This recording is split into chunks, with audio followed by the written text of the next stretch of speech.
lo que se le atribuye a Cicerón, de que la historia es la maestra de la vida y del que no sabe o quien no sabe de dónde viene, difícilmente sabrá hacia dónde va.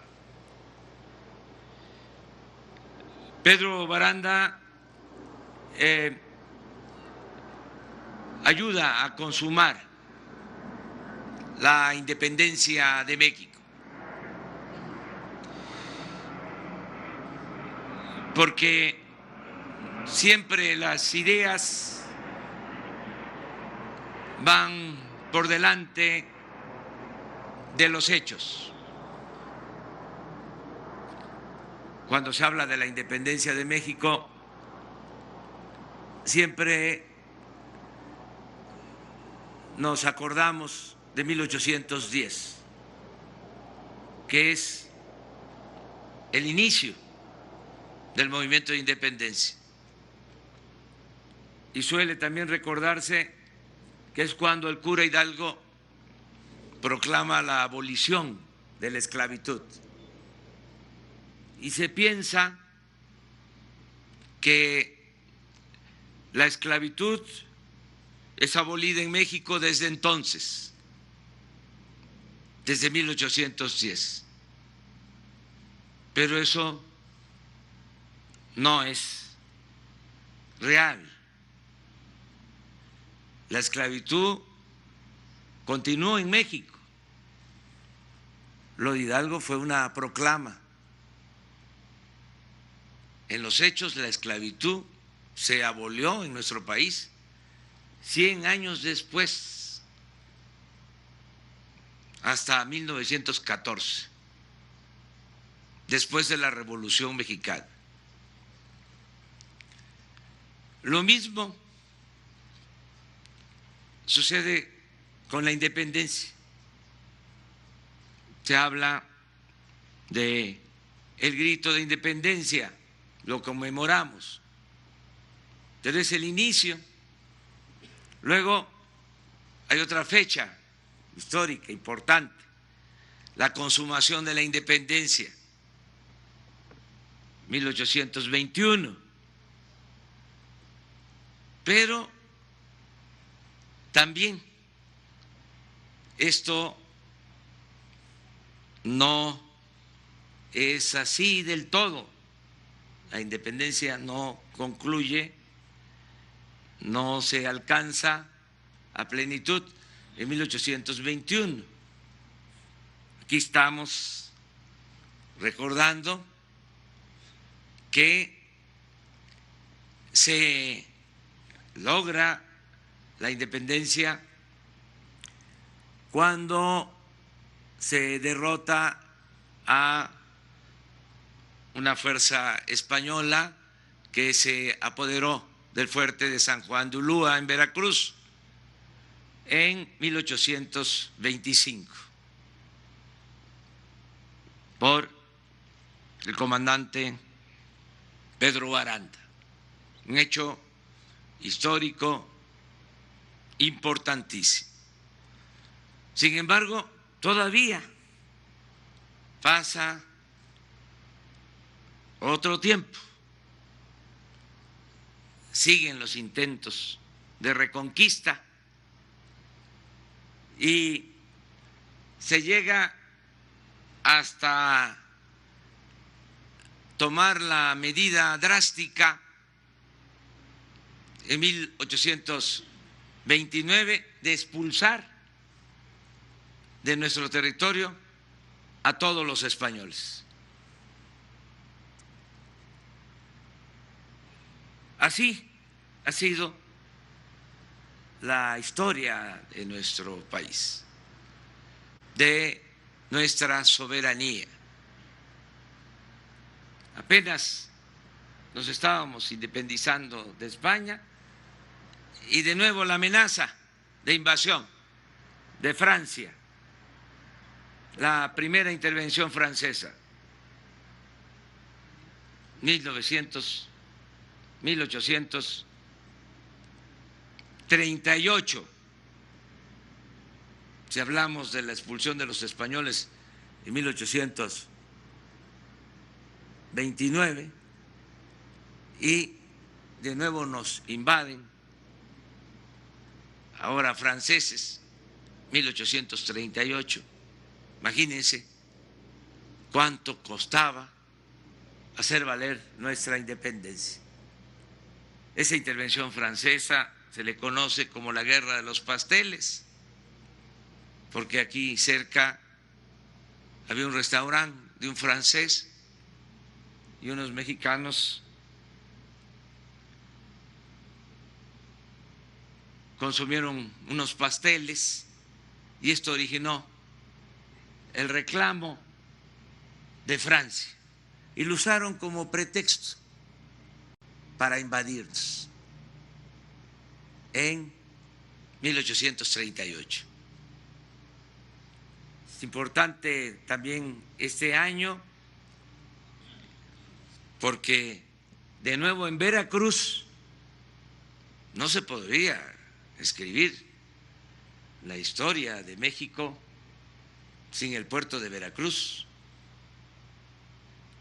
porque ha sido el escenario de todos estos acontecimientos definitorios en la historia de México.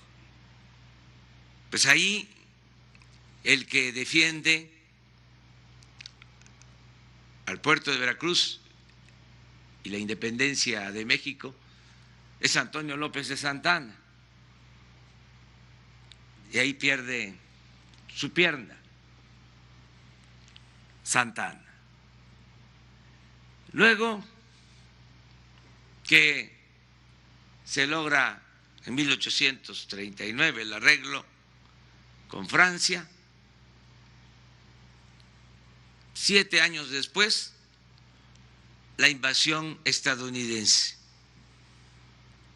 Desde 1846 empiezan a invadirnos. Y de nuevo, además de hacerlo por tierra, lo hacen por mar y hay un desembarco en Veracruz. Esa intervención fue muy dolorosa, fue como un gran zarpazo, porque por esa intervención nos despojaron de más de la mitad de nuestro territorio. Los invasores entraron hasta la Ciudad de México y fue ofensivo porque se izó la bandera estadounidense en Palacio Nacional. Son de los tiempos más tristes de la historia patria. Luego, pues ya sabemos, de nuevo la invasión francesa y logramos restablecer nuestra república y se logra la segunda independencia de México. Pero todavía en el siglo pasado, el siglo XX, en 1914, nos vuelven a invadir los estadounidenses. Por eso recordamos siempre a los oficiales de la Armada de México que lucharon en Veracruz, a Virgilio Uribe, a Mariano Azueta, defensa de nuestra patria. Es interesante que entonces era presidente de Estados Unidos Woodrow Wilson, presidente demócrata que toma esa decisión que reprobamos, aún siendo él uno de los principales impulsores de lo que conocemos ahora como la Organización de Naciones Unidas. En ese tiempo, el secretario de Marina de Estados Unidos era Joseph Daniel, un personaje extraordinario. Y bajo sus órdenes estaba en 1914 Franklin Delano Roosevelt. Cuando México hace valer de nuevo su independencia, su soberanía, 1938, con la expropiación del petróleo, luego de amenazas en el sentido de que si se nacionalizaba el petróleo, si se expropiaba a empresas petroleras extranjeras, nos iban a volver a invadir, porque las empresas petroleras extranjeras dominaban todo el Golfo de México. Era un poder dentro de otro poder. Hay hechos históricos también de la Armada, del Ejército, que debemos recordar. En ese periodo, Venustiano Carranza y los constituyentes del 17 deciden que el petróleo es de la nación y empiezan las presiones de las empresas y de los gobiernos extranjeros. Tantas presiones que no se podía ni siquiera hacer la ley reglamentaria del artículo 27 constitucional. No pudo hacerlo ya el presidente Carranza ni el presidente Obregón por las presiones que había. Y siempre amenazaban con invadirnos si México recuperaba el petróleo que Porfirio Díaz había entregado a los extranjeros. Y hay expresiones de marinos destacadísimos que cuidaban los puertos de Veracruz, de Tampico, y de militares, diciendo: nos invaden y vamos a prenderle fuego a los pozos petroleros. Y el fuego se va a ver hasta Nueva Orleans. Esa era la respuesta ante la amenaza de intervención en ese entonces. Y el general Cárdenas decide nacionalizar el petróleo en una circunstancia muy especial, un acto de patriotismo, de soberanía. Y en ese entonces ya era presidente de Estados Unidos Franklin Delano Roosevelt, uno de los mejores presidentes, de acuerdo a mi parecer, que ha habido en Estados Unidos, un titán de las libertades, que supo actuar con respeto a la decisión soberana que tomó el general Cárdenas. Tan es así que envía el presidente Roosevelt de embajador a México al que había sido su jefe, al que había estado de secretario de Marina en 1914, a Joseph Daniel, se convierte en el embajador de Estados Unidos en México y en un aliado del gobierno de México y en un hombre respetuoso de la soberanía de nuestra patria. Por eso se puede consumar la expropiación petrolera. Hay otras circunstancias, pero esto es importante. El general Cárdenas, cuando expropia el petróleo, escribe en su diario de que recordaba el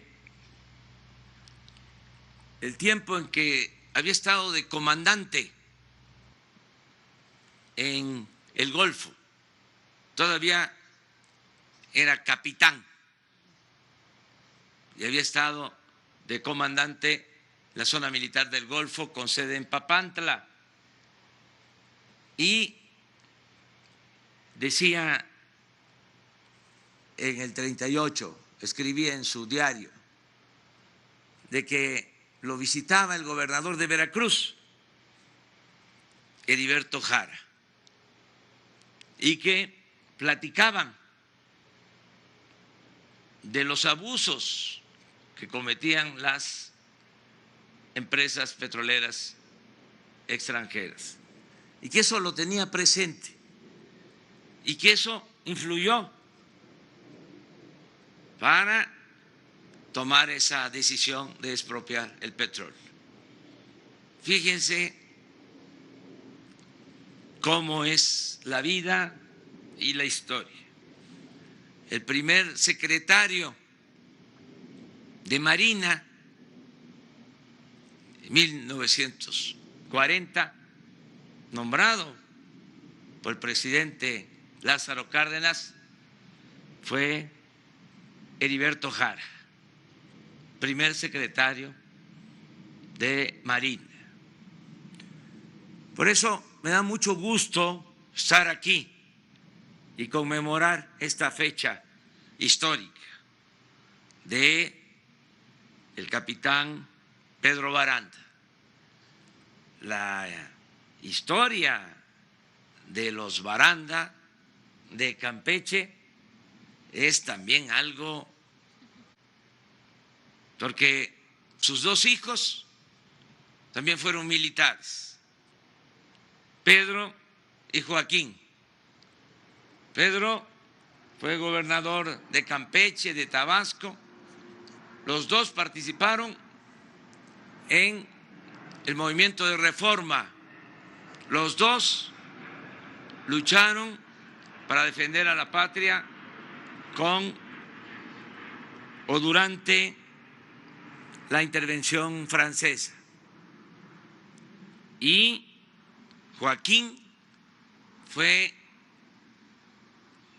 alrededor de 20 años secretario de Justicia y de Instrucción Pública en el gobierno de Porfirio Díaz. La familia Baranda es una familia de estirpe revolucionaria, de luchadores independentistas. Por eso, repito, me da mucho gusto participar en esta ceremonia. Además, me ejercita la memoria. Yo soy apasionado de